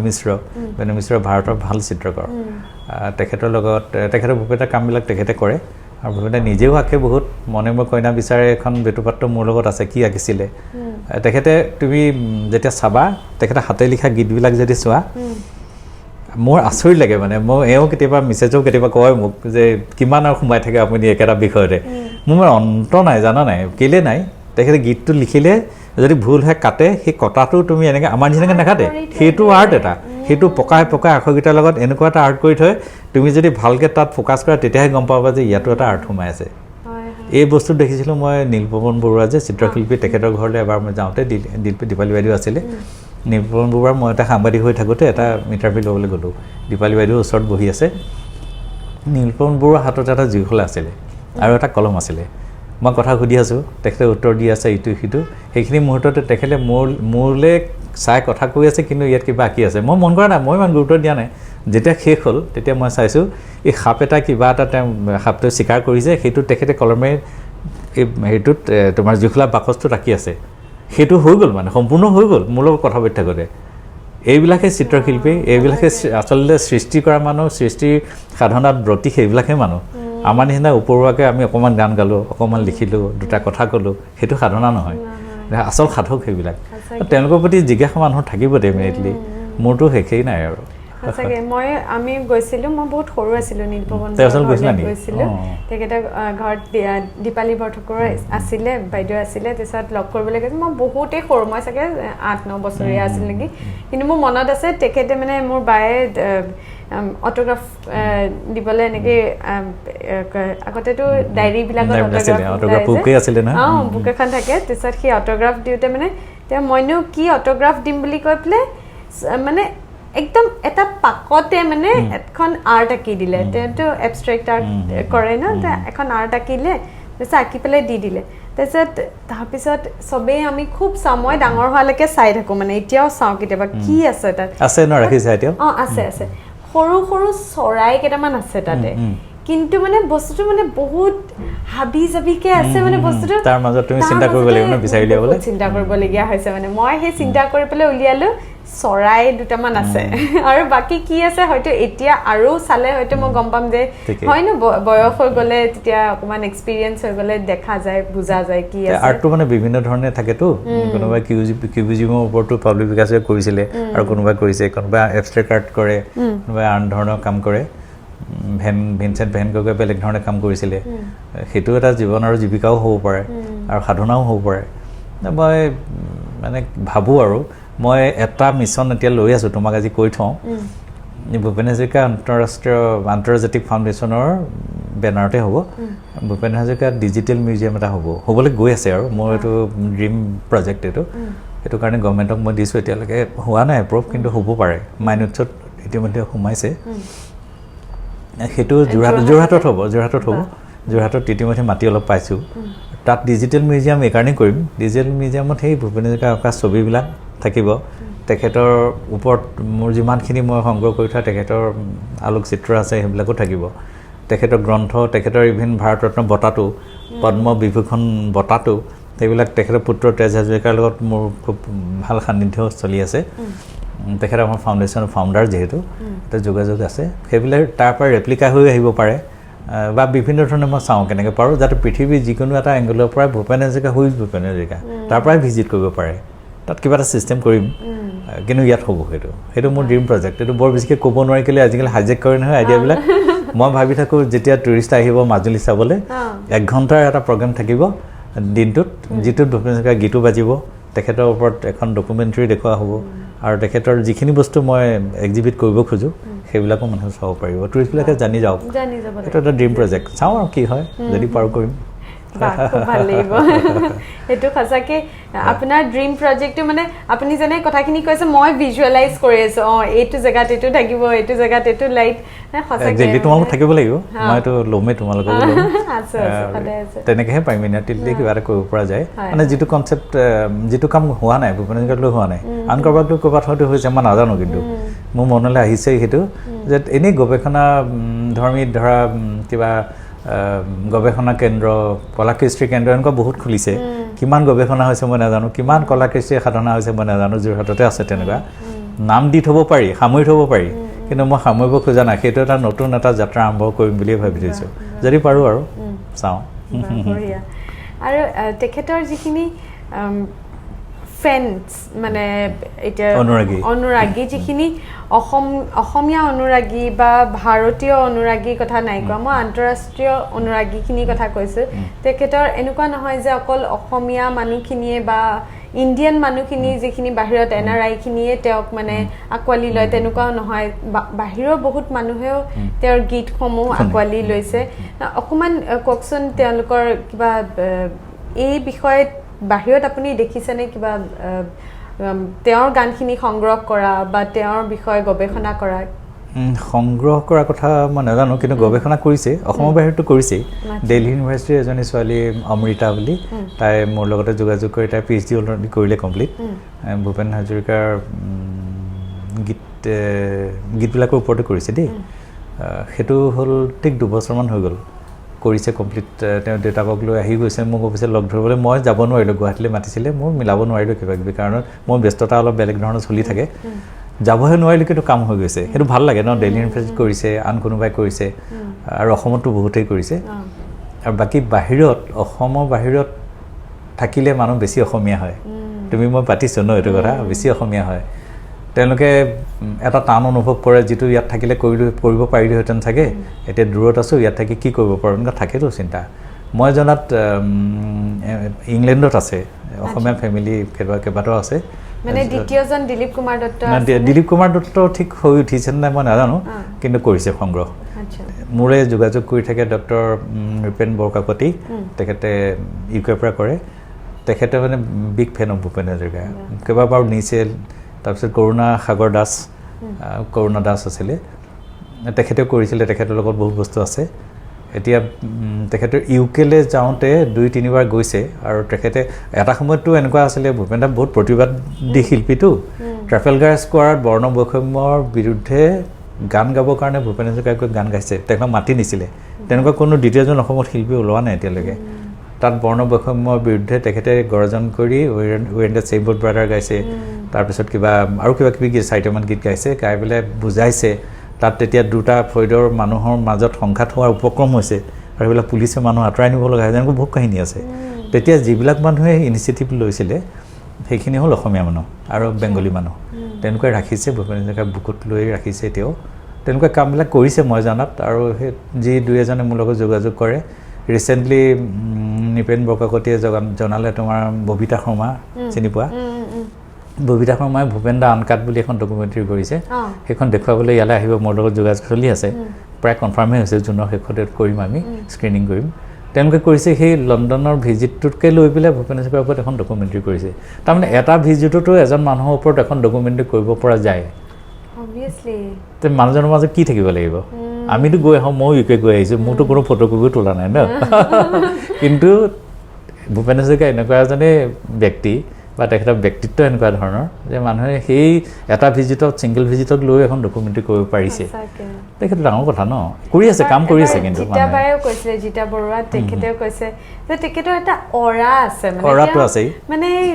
ৰুমৰ ভিতৰত সোমাই যোৱাৰ লগে লগে কিবা বেলেগ এটা ধৰণৰ এটা মানে চাৰিওফালে লাইটছ আহি যোৱা নিচিনা ফিল এটা হয় ন আৰু ওলাই আহিব নোৱাৰি তেখেতৰ তাৰ পৰা ওলাই আহিব নোৱাৰি মই যতবাৰ গৈছোঁ তেখেতে মোক যোৱা বুলিতো আৰু বিদায় দিব নোৱাৰে এটা সময়ত ময়ে মান সন্মান ৰক্ষা কৰি ওলাই আহিব লাগিব ন কিন্তু আহিব মন নাযায় কি যে মোহিনী শক্তি আছে তেখেতৰ কথা কোৱাৰ ষ্টাইল গান গোৱাৰ ষ্টাইল খোজ কঢ়াৰ ষ্টাইলটো আনতকৈ বেলেগ তেখেতে খোজ ষ্টেজতো অহা যেতিয়া সোমাই আহে আচৰিত লাগে মই বহুত চাইছোঁতো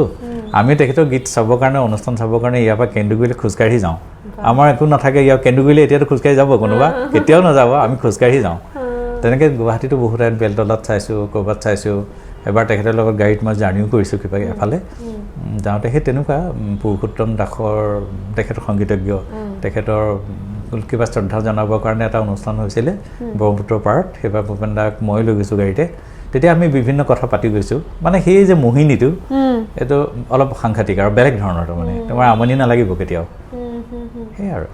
আজি এতিয়া যদি ভূপেন হাজৰিকা থাকিলেহেঁতেন আমাৰ মাজত তেতিয়া কোনটো বিষয়ে তেখেতে গান লিখিলেহেঁতেন আপুনি কি ভাবে এইটোৱে এবাৰতে তোমাক এইকাৰণে ক'ব নোৱাৰি যে অসমখন এনেকুৱা কিছুমান পৰিস্থিতিৰ মাজেদি আগবাঢ়ি যায় ভূপেন হাজৰিকা এনেকুৱা এজন মানুহ যে প্ৰতিটো সমস্যাক লৈ গীত লিখি যায় ন অসমে যিটো পৰিক্ৰমা এতিয়ালৈকে সম্পূৰ্ণ কৰিছে বা কৰিবলৈ বাকী আছে বা এই মুহূৰ্তত কৰি আছে সেইবিলাক তেখেতৰ দৃষ্টিত পৰে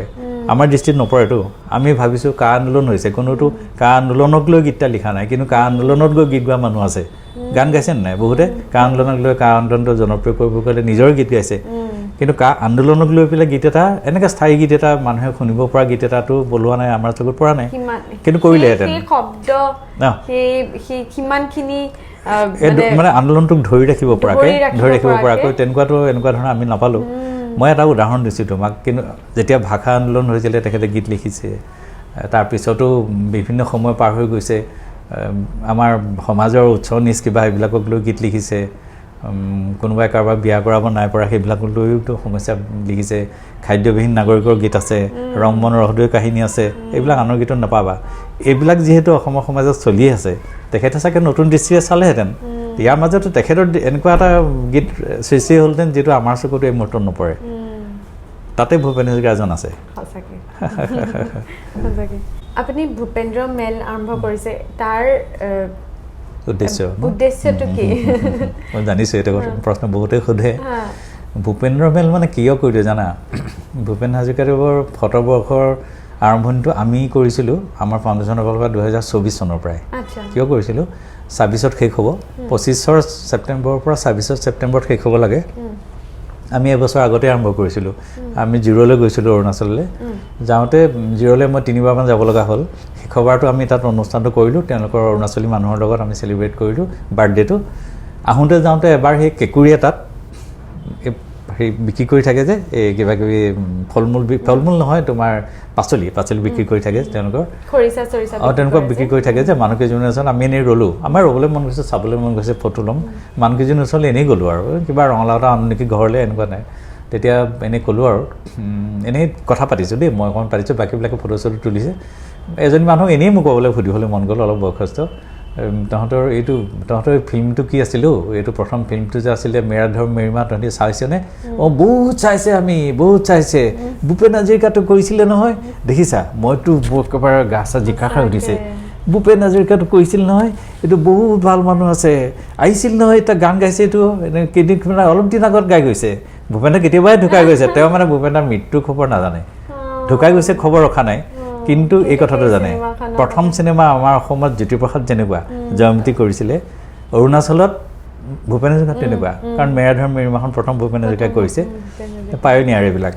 সেইবিলাক কথাই মোক ভবাই দিছিলে যে সাধাৰণ মানুহবোৰৰ ওচৰলৈ ভূপেন হাজৰিকা কেনেকৈ নিম এটা অনুষ্ঠান কৰিলে বহুত খৰচ হয় ন 50,000 1 লাখ টকা খৰচ হ'ব কিন্তু কম খৰচতে 2,000 টকাতে কেনেকৈ ভূপেন হাজৰিকাক চেলিব্ৰেট কৰিব পাৰি তেখেতক লৈ উদযাপন কৰিবলৈতো আমাৰ শেষ নাই বহুত উৎস আছে তেতিয়া আমি ভাবিলোঁ আমাৰ পৰিয়ালৰ লগত কথা পাতিলোঁ বাইদেউহঁতৰ লগত কথা পাতিলোঁ নামটো কি দিম এনেকুৱা শেষত ভাবিলোঁ পাৰ্বতী প্ৰসাদ বৰুৱাই এইটো কাম কৰিছিলে জোনাকী মেল আমি ভূপেন্দ্ৰ মেল কৰোঁ কিন্তু 2024 চনৰ 3 নৱেম্বৰৰ দিনা আমাৰ ঘৰৰ ওচৰত তোমালোকো আছিলা ন তুমিও আছিলা তুমি দেউতা আছিলে ভূপেন্দ্ৰ মেলৰ জন্ম দিলোঁ যাতে চোতালে পাতিব পাৰে সাধাৰণ মানুহবিলাকেও যাতে পাতিব পাৰে যাৰ পইচা নাই কিন্তু ভূপেন হাজৰিকাক ভাল পায় ভূপেন্দ্ৰ মেল হওক খৰচ কৰিব নালাগে কোনোবা চাহ কাপ খোৱালে নোখোৱালেও নাই কিন্তু ভূপেন্দ্ৰৰ গানবিলাক আৰম্ভ হ'লে তেখেতৰ বিষয়ে আলোচনা আৰম্ভ হ'লে দিনটো পাৰ হৈ যায় ন তেনে সেইটোৱে উদ্দেশ্য আৰু সকলোৱে আজৰি ল'লে ভাল লাগিব আৰু সঁচাকৈ আমি মানে আমাৰ দেউতাহঁতৰ জেনেৰেশ্যনটো দেখিছোঁ তেওঁলোকে বহুত গান শুনে সেই ভূপেন হাজৰিকাৰ গান শুনে বা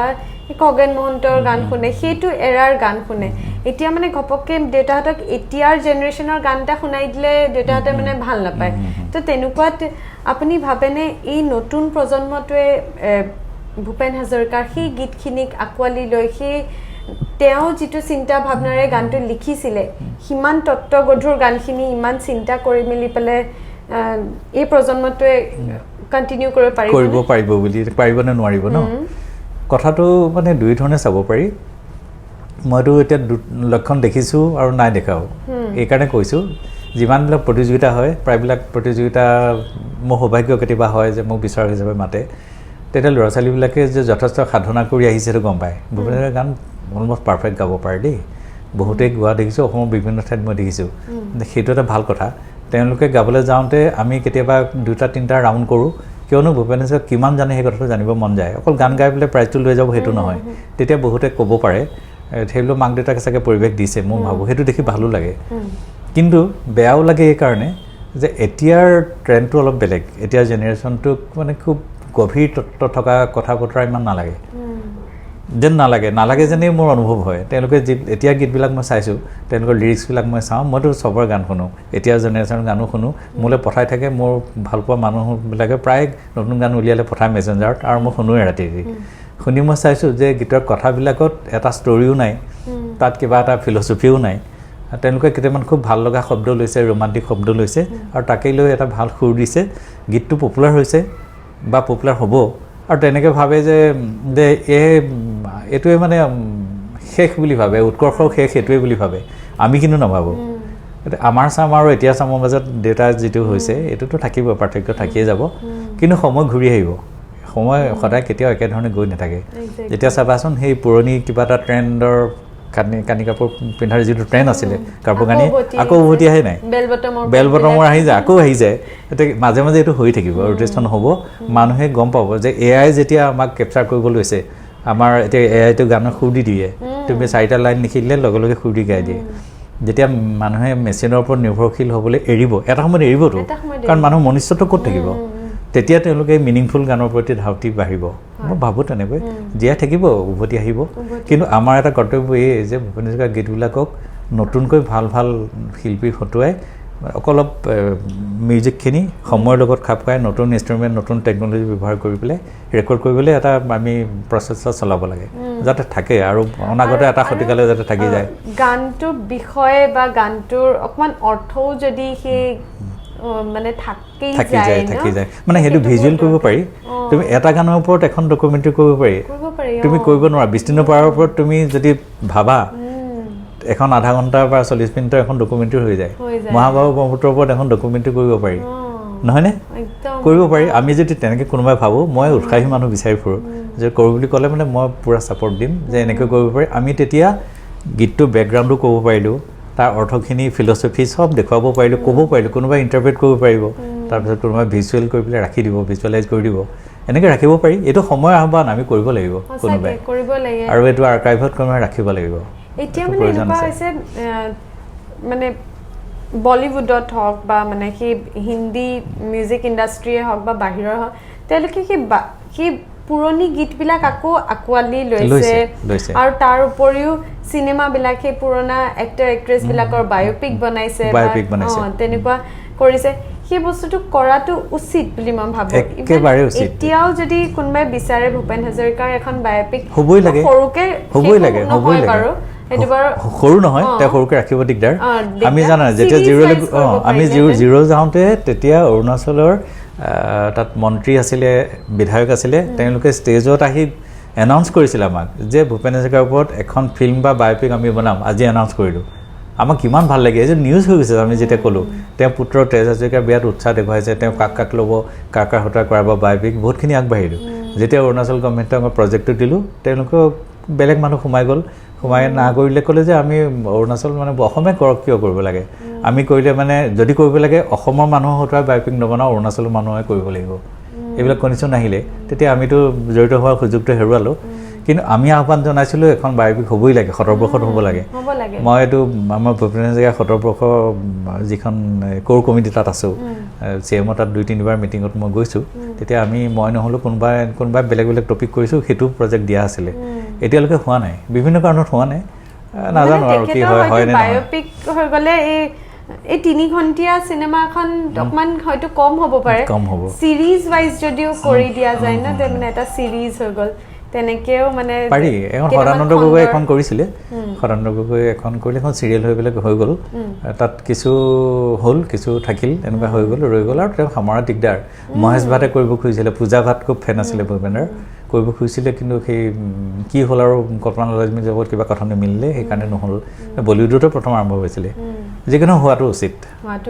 সঁচাকৈ সুধা কণ্ঠ শব্দটো আপুনি কি ভাবে সেই শব্দটো দিয়ে মানে তেখেতৰ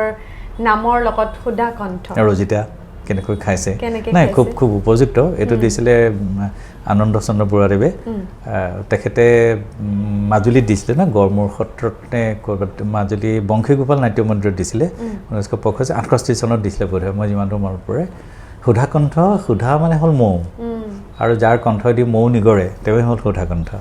আৰু ভূপেন হাজৰিকাদেৱৰ কণ্ঠদি মৌটো নিগৰেই এইটোতো ক'বলৈ আৰু দ্বিতীয় এটা চিন্তা নাথাকে অৱকাশেই নাই তেওঁ সুধা কণ্ঠটো খুব উপযুক্ত আৰু তেখেতক এজন শিল্পী হিচাপে এজন গায়ক হিচাপে সুধা কণ্ঠ শব্দটো মানে যথেষ্ট কিন্তু তেখেত যিহেতু বহুমাত্ৰিক প্ৰতিভাৰ আকৰ আছিল নহয় সেইবিলাক সুধা কণ্ঠ বুলি ক'লে চিত্ৰকৰ ভূপেন হাজৰিকা লুকাই থাকে নহয়নে লেখক ভূপেন হাজৰিকা এজন লুকাই থাকে সেই প্ৰবন্ধকাৰ বা সাংবাদিক ভূপেন হাজৰিকা এজন লুকাই থাকে এই যে ফিল্ম ডাইৰেক্টৰ ভূপেন হাজৰিকা এজন তাত লুকাই থাকে সুধা কণ্ঠই এজন শিল্পী হিচাপে সংগীতকাৰ হিচাপে জাতীয় সংগীতকাৰ শিল্পী হিচাপে সুধা কণ্ঠৰ উপযুক্ত কিন্তু সুধা কণ্ঠ শব্দটোৱে সমগ্ৰ ভূপেন হাজৰিকাজনক তুলি ধৰে বুলি মই নাভাবোঁ হয় নহয় তুমি ভাবিছা নাই সেইবিলাকটো আমি বাদ দিব নোৱাৰোঁ ন ভূপেন হাজৰিকা অকল গানকেইটা লৈ পেলাই ভূপেন হাজৰিকাক আমি গ্লৰিফাই কৰি থাকিব নোৱাৰোঁ বাকীখিনি ক'ত যাব 500 প্ৰবন্ধ আছে মোৰ লগত তেখেতে লিখা বিভিন্ন ঠাইত সংগ্ৰহ আছে আমাৰ প্ৰতিনিধি আছে প্ৰতিধ্বনি আছে সেইবিলাক আছে তেওঁৰ ৰচনাৱলীটো এইবিলাক আছেই বাৰু তেওঁ ভাষণাৱলী আছে তেখেতৰ চিত্ৰনাট্যবিলাক আছে আৰু বহুত এতিয়া মই কিতাপৰ কাম কৰোঁতে দেখিছোঁ তেখেতে মীন পালনৰ কাৰণে ডকুমেণ্টাৰী কৰিছিলে সেইবিলাক অকল মৎস্য উৎপাদনৰ কাৰণেই এখন ডকুমেণ্টাৰী কৰিছে তাত গীত লিখিছে অকল মৎস্য উৎপাদনকাৰী উৎসাহ দিবৰ কাৰণে আৰু তাৰপিছত খাদ্য সংকটত ভোগা মানুহবিলাকৰ কাৰণে এখন ডকুমেণ্টাৰী কৰি গৈছে সেইবিলাক ক'ত যাব লাগিব ভূপেন হাজৰিকা সুধা কণ্ঠ বুলিলে ঠিকে আছে আমি সন্তুষ্ট এজন পাৰফৰ্মাৰ হিচাপে ভূপেন হাজৰিকাজনক যদি আমি ক'ব লাগে সুধা কণ্ঠ ঠিকেই আছে বাকীবিলাক লুকাই যাব সামগ্ৰিক ভূপেন হাজৰিকাজনক আমি তুলি ধৰিবলৈ অলপ চিন্তা কৰিব পাৰোঁ আছে অৱকাশ মই ভাবোঁ আৰু বেলেগ কিবাও ভাবিব পাৰোঁ নিশ্চয় ঠিকেই শেষৰ পৰ্যায়লৈ আহিছোঁ আপুনি মানুহে মানুহৰ বাবে গীতটো আপুনি স্পেনিছ আৰু জাৰ্মান ভাষাত গাইছিলে ৰেকৰ্ডিং কৰিছিলে মই শুনিছিলোঁ কেইদিনমানৰ আগতে ভূপেন্দ্ৰ মেলতে শুনিছিলোঁ ইনগ্ৰেট কৰিছিলে জাৰ্মান ভাষাৰটো অকণমান আমাক গাই শুনাব নেকি প্ৰথমতে আপুনি কওকচোন কেনেকৈ মনলৈ আহিলে সেইটো কথা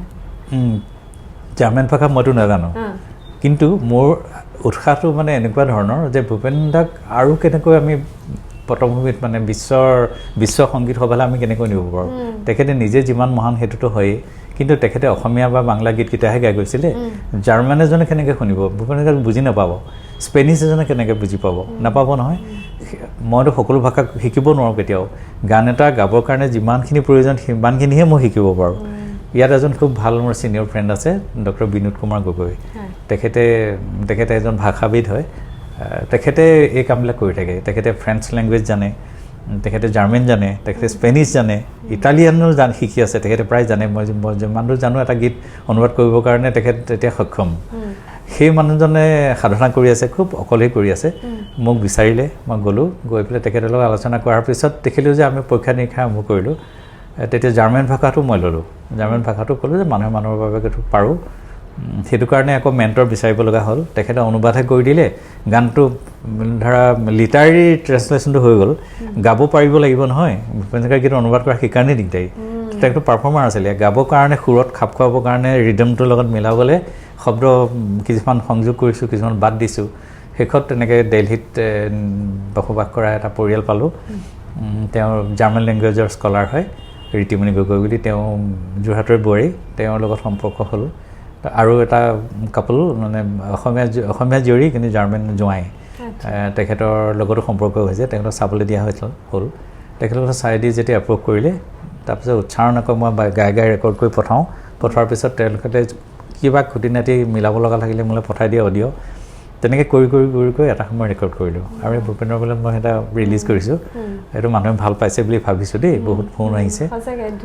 সেইটো খাপ খাই গৈছে সেই খাপ খুৱাবৰ কাৰণে কষ্ট কৰিব লাগিবই 6 মাহমান লাগিলে আৰু স্পেনিছত কৰিছিলোঁ 2024 চনত সেইটো গীত আছিলে অ' মোৰ প্ৰিয় জনগণ মই গাওঁ তোমাৰেই গান সেই গীতটো ভূপেন হাজৰিকাই গাইছিলে আৰু তেখেতে অনুবাদ কৰি লৈছিলে গীতটো মূলতঃ অনিল দত্তই বেংগলীত লিখিছিলে আৰু তেখেতে ভূপেন হাজৰিকাই ভাল পাইছিলে তেখেতৰ জীৱনৰ লগত মিলে ও মোৰ প্ৰিয় জনগণ মই গাওঁ তোমাৰেই গান কণ্ঠ মোৰ আছে যতদিন কথা দিলোঁ মই ততদিন মই গাম তোমাৰেই গান সেইটো তেখেতৰ ফিলচফিৰ লগত মিলে কাৰণে তেখেতে এডাপ্ট কৰিলে সেই গীতটো আমি ভাবিলোঁ যে ভূপেন হাজৰিকাজনক আনলৈ তুলি ধৰিবলৈ আনৰ ওচৰত যদি বিদেশী মানুহৰ ওচৰলৈ যদি লৈ যাব লাগে এইকেইটা গান লাগে সেইকাৰণে সেই গানটো ল'লোঁ কৰিলোঁ ভাল লাগিলে মানুহে ভাল পাইছে ভাল লাগিলে আৰু চাওঁ অনাগত দিনত কি আৰু এটা জাৰ্মান প্ৰজেক্ট আহি আছে বেলেগ এটা গানৰ কাৰণে চাওঁ কি কৰিব পাৰোঁ অকণমান শুনিম সেই গান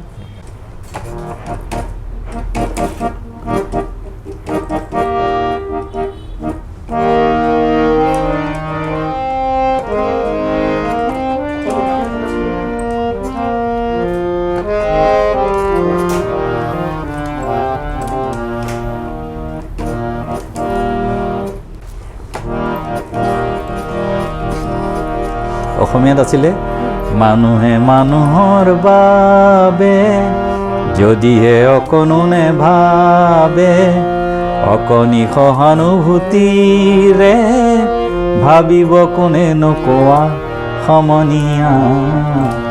এইটোকে জাৰ্মানত কৰিছিলোঁ আমি Der Mensch für die Menschen, wenn kein Mitgefühl hat, mit ein wenig Mitgefühl, wer fühlt dann mit ihnen? Sag's mir, Freund, der Mensch für die Menschen. বঢ়িয়া আৰু ইটো তোমাক ও মোৰ প্ৰিয় জনগণটো এক লাইন ইমানেই গাই দিম দেই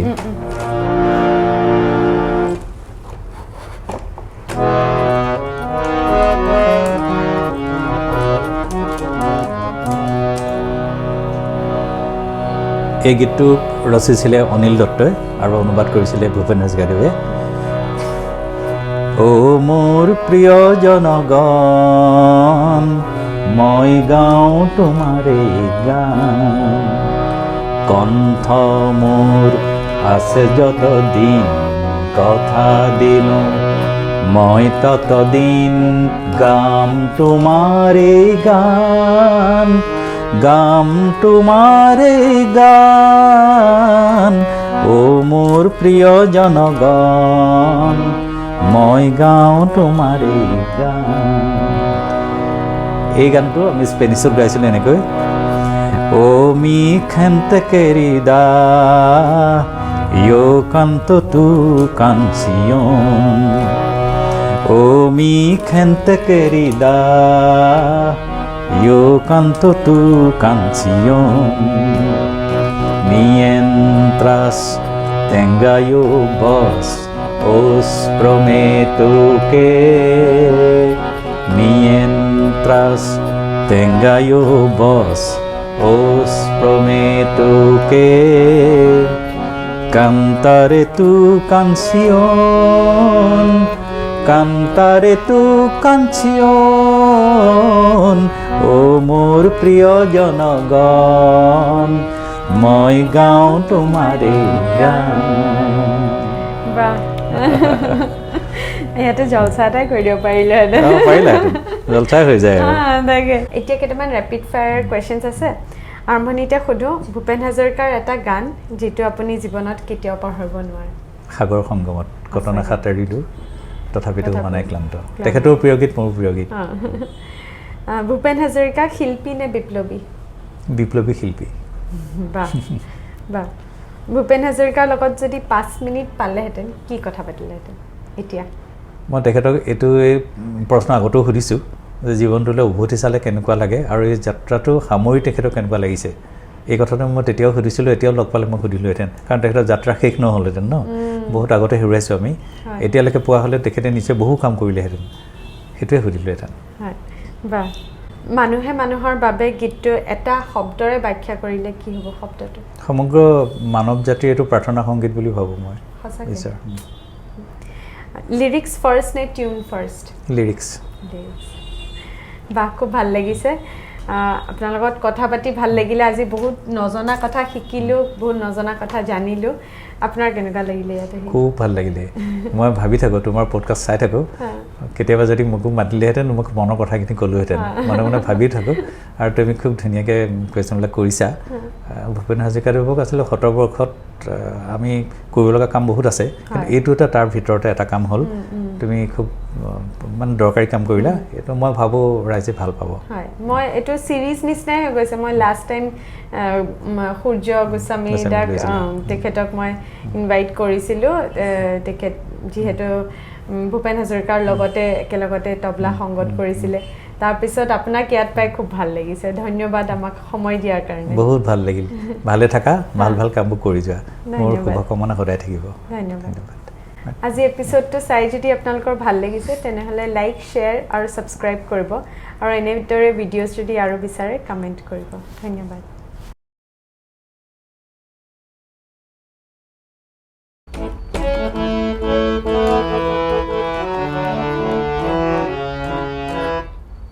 তোমাৰ দেখো নাম পত্ৰ লেখা পত্ৰ তুমি নিলিখা হলা হয়তো মোৰ পুৰানা ঠিকানা